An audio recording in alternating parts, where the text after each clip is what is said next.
Okay, so what is up, BookTube? This is my Becca's Bookopoly-a-thon reading vlog situation.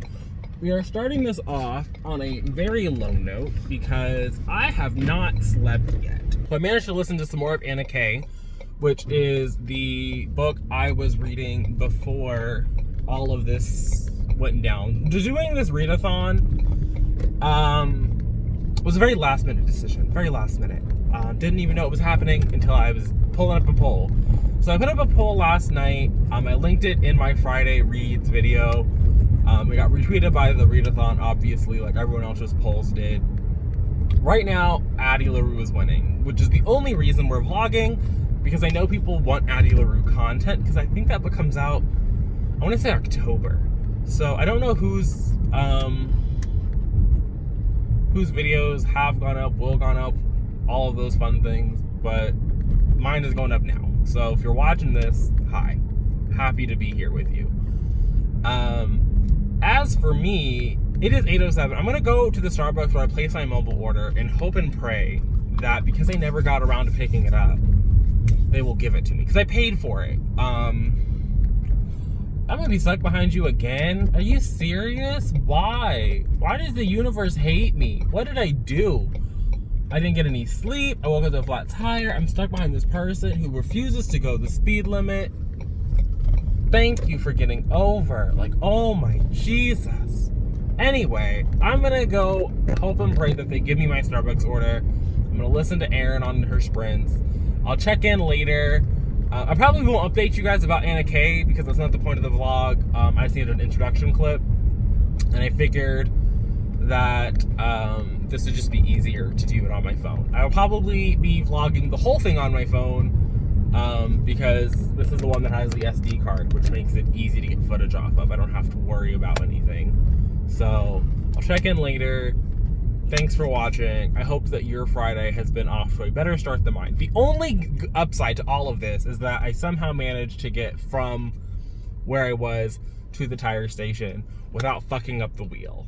I don't know if anyone else has ever had a flat tire, but you should definitely not be driving on it because you will fuck up the rim, and those are expensive. So, didn't do that. It only cost me $70 to insure my tires because they weren't insured, but now they are. So, you love to see it. So, I just read like the first page and a half of Miss LaRue. I finished Anna K earlier. This isn't about Anna, so we're not going to talk about that here, but I will leave a link to my Goodreads review down below in case you are interested. As for Addie, like I said, I read like a page, maybe a page and a half, so like, are there really thoughts to be had? Not really, but we're starting it. We're doing the thing. This is my second iced coffee of the day, so will I be sleeping? Probably not. Love that for me. But, I'm gonna go. Maybe read. I don't know. Right now, it's like 6 o'clock, I want to say. What time is it? Yeah, it is 6:30. So, it's been 2.5 hours into this first situation, and I'm a page into my book. This book is like 450 pages, so definitely should be reading more, but it is what it is. I'll see you in a bit. There's no way. I think I've settled on the fact that I'm not going to get through 8 books. That's just not going to happen. But, or 4 books, because it's like 8 rolls, so 4 books. That ain't happening. But Miss LaRue, we'll see. I do want to say, I don't like this is written in third person. I think that the third person is an interesting choice. Definitely a choice. But that's all I got for this clip. So, what is going on? What's up? I just woke up myself. It is just about to be 7, and I've been laying here for a hot minute or so.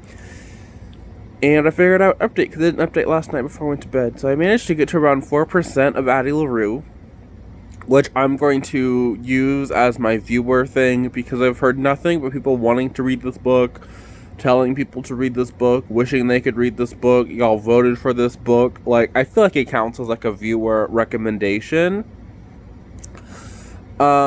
and people want me to read it. So I want to give that to the people, and at this point, I don't think there's no way I would read another book at this time. So I'm going to continue on with Miss Addie. I still don't like how it's written in third person. I think it's just a writing style thing, because Anna K by Jenny Lee was also in third person, and I just ate that book up. So I think it really is just Miss Schwab's writing. It's not bad. I don't know. There's something off about it, I guess. Like, I don't know.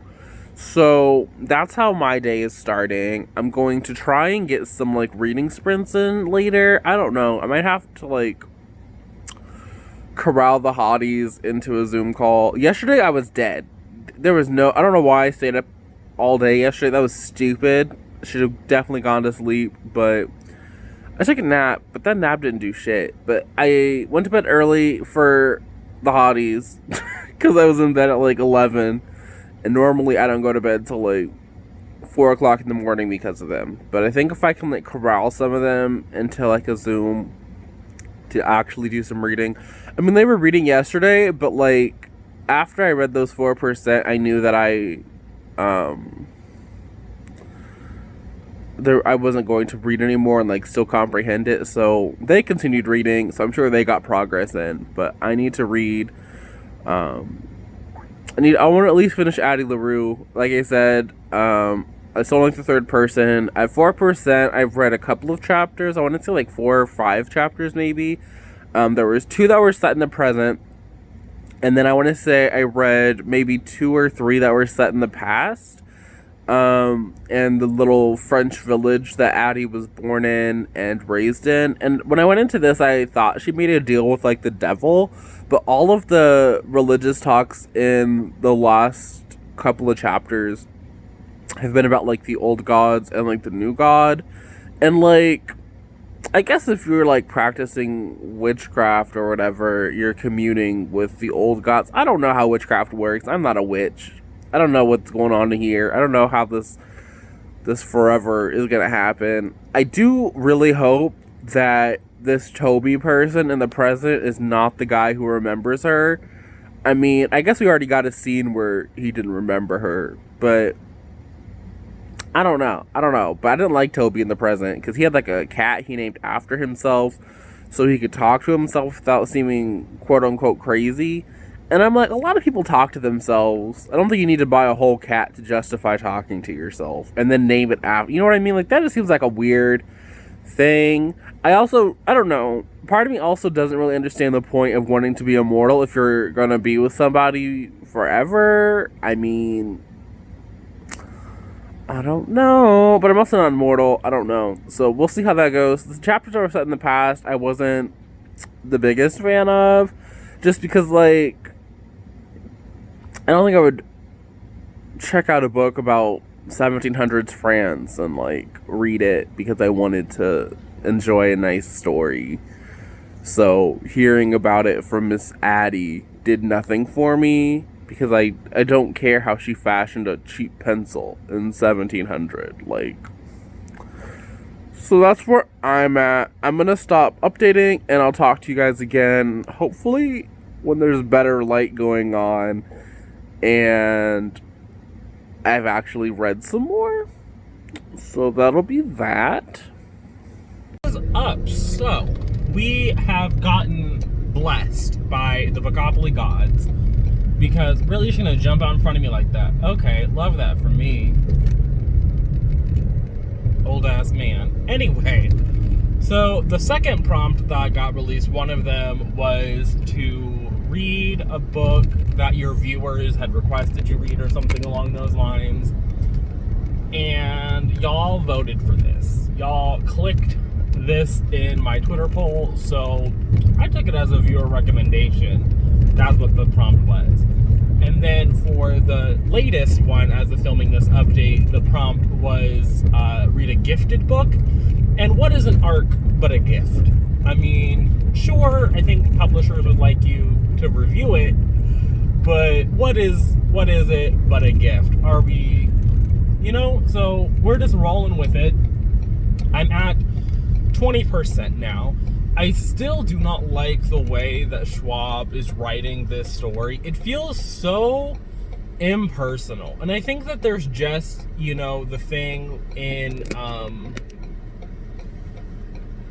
the thing to do, can we just in adult literature, just generally, I guess I could turn the air conditioning down, but I live in the desert, it's so hot. I'm so sorry for all the sound qualities. Anyway, as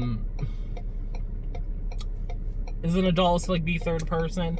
And I did just read Anna K. I think I talked about this in an update, and Anna K didn't feel so impersonal. But we're 20% of the way through the book. The final copy, according to Goodreads, has around 450 pages. So it's a decent chunk if I'm at 20%, It's not like I've read a couple of pages. I've read quite a bit. And most of what I read so far has been backstory, which, I think I expected chapters from her past. But all of them just, I don't know. I think that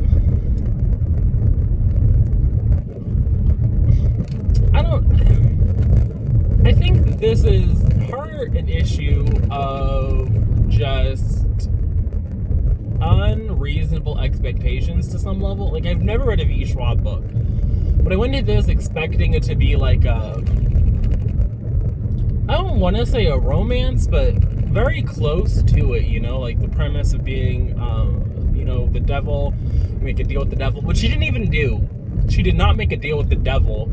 The character in the book, and I think that V. Schwab has described this as a deal with the devil type book, which doesn't make sense to me, because in the book, the character she does the deal with, one, is low-key nameless, and two, goes out of his way to say that he's older than the devil. He is a nameless entity that just is one of the quote-unquote old gods. So why we're calling it a deal with the devil book doesn't really make sense, other than that's just the trope, I guess. So sure, but even when she's making the deal, it doesn't really even sound like the deal she makes is very much one of those very run-of-the-mill in these kinds of stories that all magic comes with a cost type deal, which, again, people really like to run with this magic comes with a price type thing. But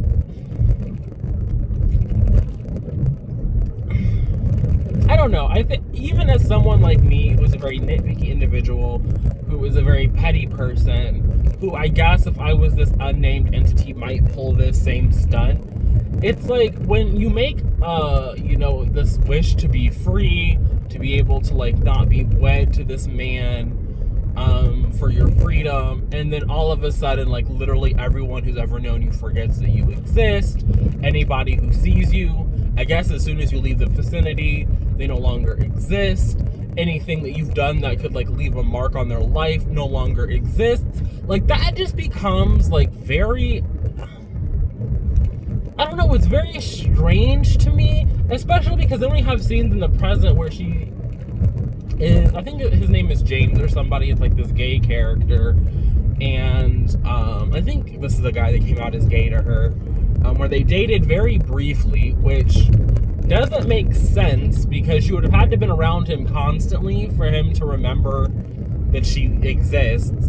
But when she goes to his penthouse, things that she likes are still there. So the tea that she likes, the box is there, but it's empty. And it's he wouldn't buy these things for her, but they don't seem to be for him the way that they're played. It's just weird. And she doesn't really buy things from everybody. She just steals things because no one remembers that she exists, and footage of her is super blurry. And I don't know. I don't know if I'm really buying this. I do think that so far the only good thing, I don't fuck with V.E. Schwab's writing, but it's clearly the best part of this whole narrative because none of it is really working for me. But I think that is easily the best part of the whole story thus far. I don't have a lot else to say because, again, a lot of it has just been me learning about the implications of her curse, and then the parts of it that are written in the present, which aren't even really the present, they're in 2014, so I don't know why they're in 2014. I don't know what that is. It might be when Schwab started writing the book, and so when she was writing it, they might have been the present. I don't follow her like that. I don't know what her career is like. I just know that she's been working on Addie LaRue for a while, I think. I say I know, and then I say I think just on the off chance that I'm wrong, because again, like, I don't follow this writer. She is not. This is my first V. Schwab book, so I don't have a lot of thoughts, because again, it's a lot of like letting me know what's going on. As for my Bookopoly-a-thon experience, it's been fine. Again, the Bookopoly gods have been blessing me, so I'm not really thinking that tomorrow morning's prompt, whatever that role is, I don't think it's going to be in the cards for me. So I will say that while I'm not fucking with the writing, I've heard some people apparently say it's slow. I was in the hotties group chat, and I was like, I don't really fuck with this. I think it's kind of like, I don't like the writing. I think it's just the way that words are put together that are just weird. Like,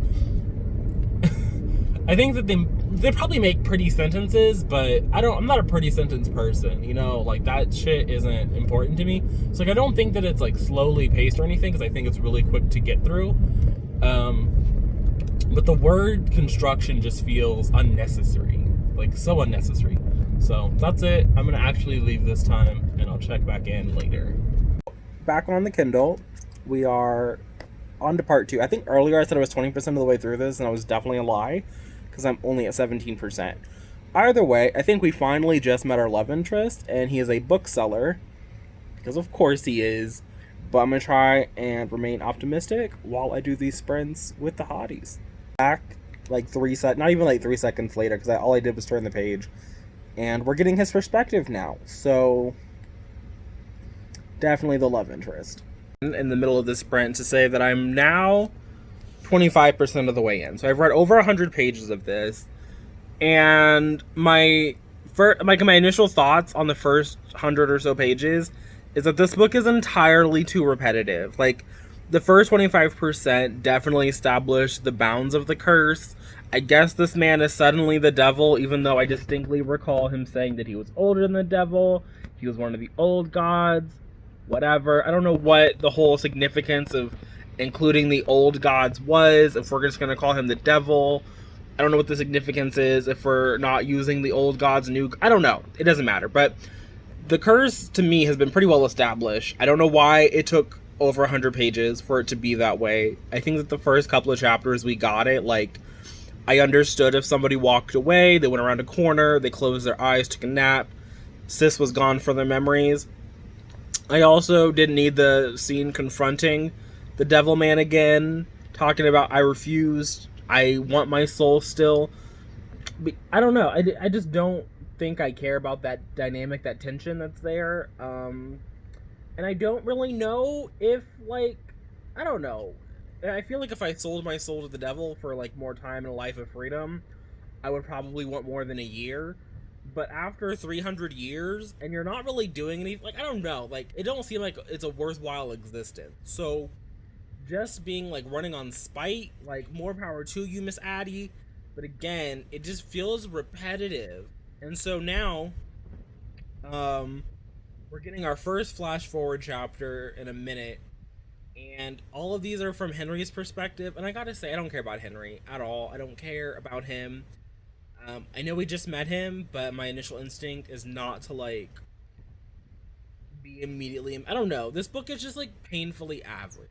Like, I expected so much more, and it's not delivering. It's not the moment, not the blueprint. But I'm gonna go so I can get more in, check in later, probably do a face mask. We'll see how it goes at the end of the sprint. Sitting here updating the vlog, and didn't even record because I was not on the video. So basically nothing has really happened since the last time I did it, because I updated like 3 minutes before the end of the sprint, so I just managed to finish another chapter. No, I finished 2 chapters. I finished one with Henry, and then I finished one with Addie. And Addie's most recent chapter was also in the present timeline, so the 2014 timeline. So that was nice to see again. Other than that, nothing is happening. I think it's still very repetitive. I at this point, I'm over these past... Oh, God. I'm over all of these chapters that are happening in the past because they don't really add anything. They just don't. So those are my thoughts on those. I'll check in after a couple hours. just did another sprint. I am now at 42% of the way done, so these are very productive. You love to see it. Again, not a lot has happened. It's been a lot of slow burning stuff. Addie and Henry have been going on it. They went on a date. I think they smashed. Outside of that, though, again, all of the retrospectives, the devil, the no-name, the old god, he's been a recurring character. Again, it's a lot of, no one remembers me, woe is me, this is a terrible deal. And, like, she's kind of living her life to spite the devil, kind of living her life because she says that, like, I don't know what she's doing at this point, if I'm being completely honest, but that's what the flashbacks are. And then in the present, like, her and Henry are going on a date. I do want to say that I think that Henry is the devil, because in the past, the devil was all like, oh, I'm going to make you suffer, all of these things, and then Henry just magically remembers this girl. So I think that Henry is the devil at this point, and I think the devil is doing this to get Addie to finally give over her soul, because it's been 300 fucking years. So that's the prediction I have. Again, I'm at 42%. Hopefully with the next sprint, I will jump past, I don't know. I'm hoping to finish this sometime soon, but I'm gonna go check in with the rest of the group, and I'll be back here when I have an update. So I'm currently at 55% of the way through Miss LaRue, and I'm still not liking it. I just hit what I think is going to be the first plot twist. I don't want to get too into spoilery things just because I would like people to be able to watch this before they read the book. I will say that what I thought was going to happen didn't really happen, but something similar, worse, kind of did. So I have that going for it.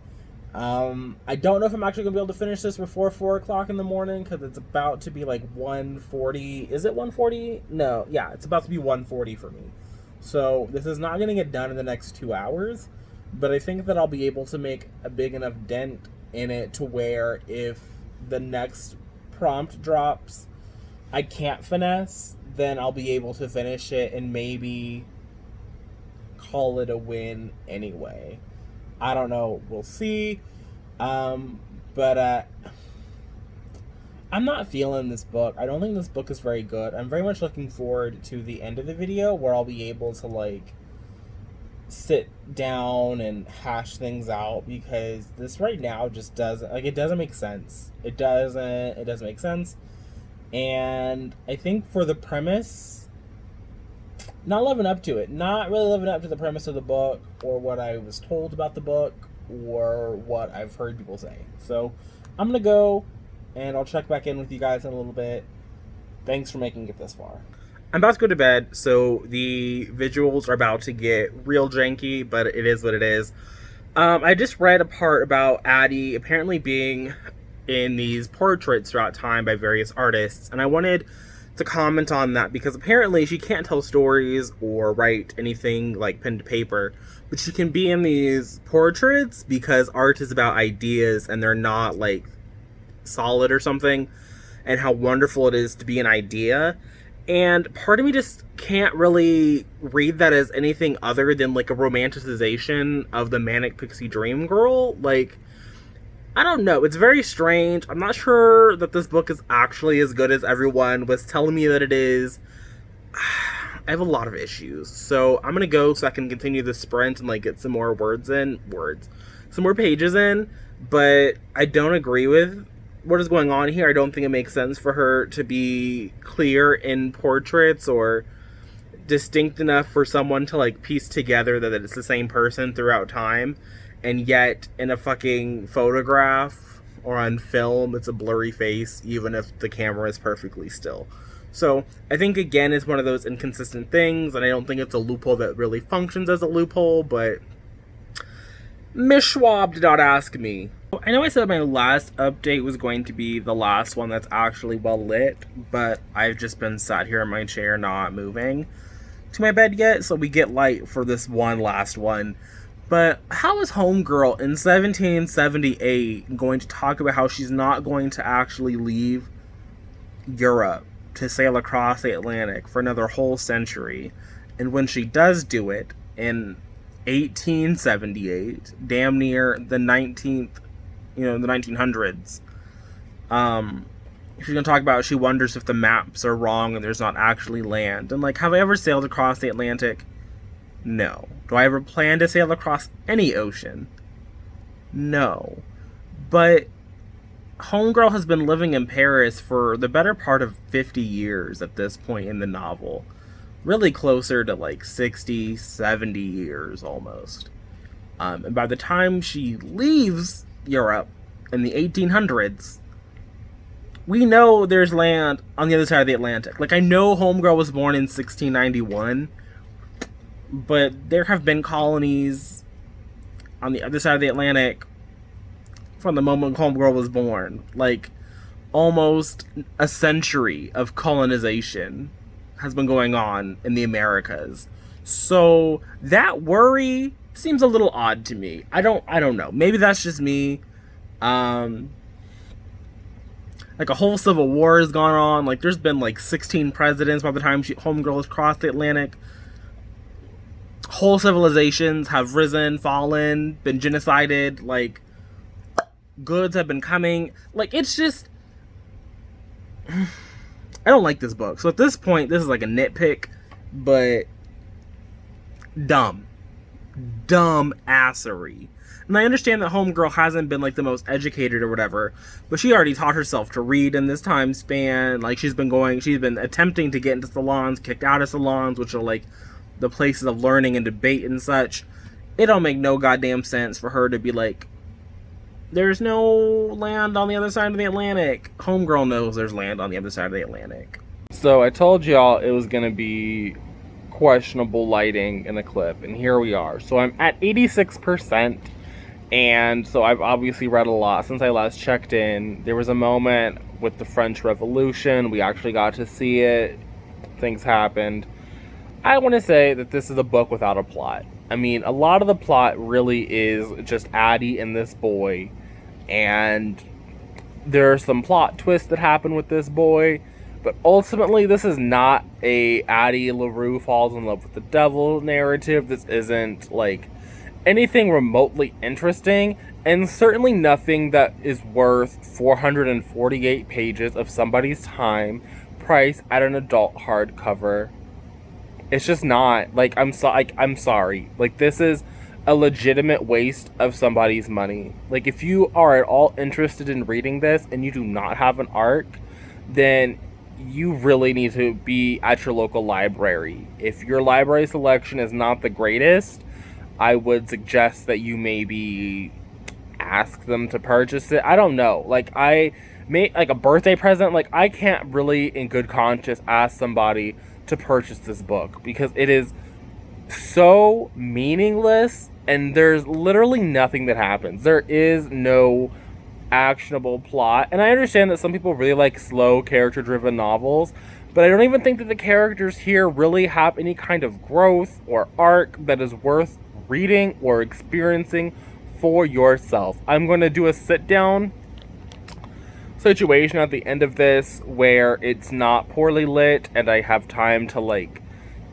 come together with my thoughts, but I was waffling on the Zoom call with the hotties about how much I was going to give this in terms of like a star rating, because I gave Docile 1 star and this feels like not Docile like it's not problematic in any way, it's not hurtful or ignorant, but this is not an okay book. Like, this is just bad. Like, who greenlit this? This book took 10 years to write, and this is what we're getting?